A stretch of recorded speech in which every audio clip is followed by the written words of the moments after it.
não há muito o que comentar sobre uma prova que traz a primeira questão cinemática como sendo a questão mais interessante da prova. Ela não deixa de contemplar alguns outros conteúdos, como, por exemplo, eletromagnetismo, como, por exemplo, física moderna, mas foi o último ano e nós temos que aproveitar esse momento para discutir um pouquinho sobre elas, tá certo? Então, a questão número 9, que seria a primeira questão de física, ela trouxe uma situação de dois companheiros iriam viajar para Goianinha, e um partindo de Natal, o outro partindo um pouco depois de Parnamirim, e ele mostra um gráfico para a gente, né, onde a gente pode visualizar aqui algumas coisas. Na letra A, ele pergunta se alguém parou e se eles chegaram ao mesmo tempo. Olhando para o gráfico aqui, nós percebemos dois instantes, né, em que o instante em que o gráfico 1 parou, onde o camarada 1 parou. Se você for olhar aqui, essa é a posição onde eu tenho a posição constante, ok? Bom, então neste caso você vai dizer que apenas o 1 parou e ele pergunta também na letra A se quem chegou primeiro, né? Se eles chegaram juntos. Aí na verdade você vai olhar a posição no gráfico aqui e você vai dizer que a posição 2, ó, o gráfico número 2, o carro número 2 chegou primeiro porque ele chegou à posição 64 no instante antes do que o carro 1, ok? Bom, na letra B, ele pediu para determinar qual foi o valor da velocidade média. Então,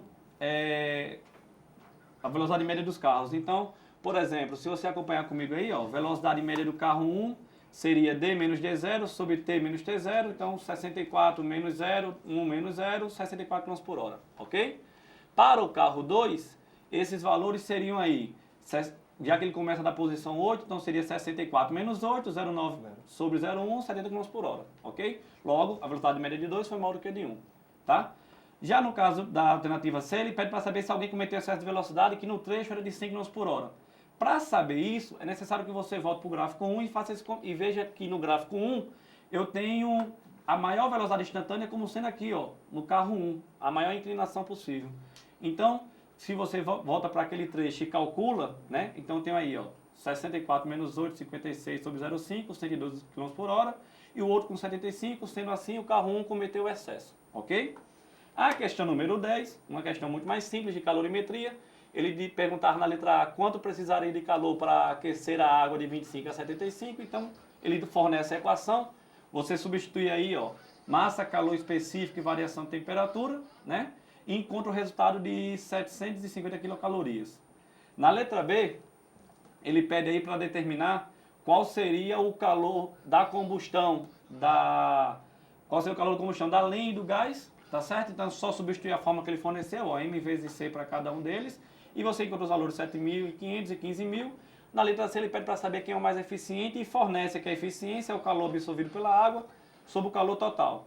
Quando você faz isso para o fogão a lenha e para o fogão a gás, você encontra para o fogão a lenha 10% e para o fogão a gás 50%, logo ele é mais eficiente, ok?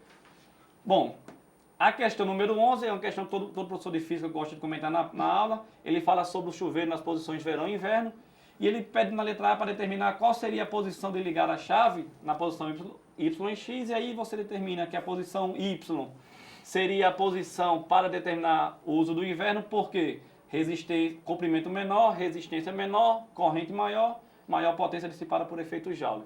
As letras B e C, ele pede para você calcular a potência dissipada em um banho. Então fornece a equação, energia igual a potência vezes tempo, você encontra aí 0,8 kWh, ok? Na letra C ele fala que são 4 pessoas tomando banho todo mês e quer saber a economia, se parar de utilizar. Então se você olhar aí, ó, 4 banhos por dia, vezes 30 dias, vezes 0,8 kW por banho, uma economia de 96 kWh, que equivale aí, do total de 200 que a casa consome, 48%, ok? Então, a questão número 12, uma questão de eletrostática, seria, para finalizar aí, ele fala que cada raio eu tenho 9 vezes 10 joules, ele pede para saber qual é a potência média, se são 3 raios por segundo, então 3 vezes 10 a 9 joules por segundo, e aí, ele pergunta quantos raios. Se um raio tem isso, quantos raios para ter 1,5 vezes 10 elevado a 10 joules. E aí você calcula 15 raios, ok, pessoal? Então, qualquer dúvida, você vai estar disponível no site.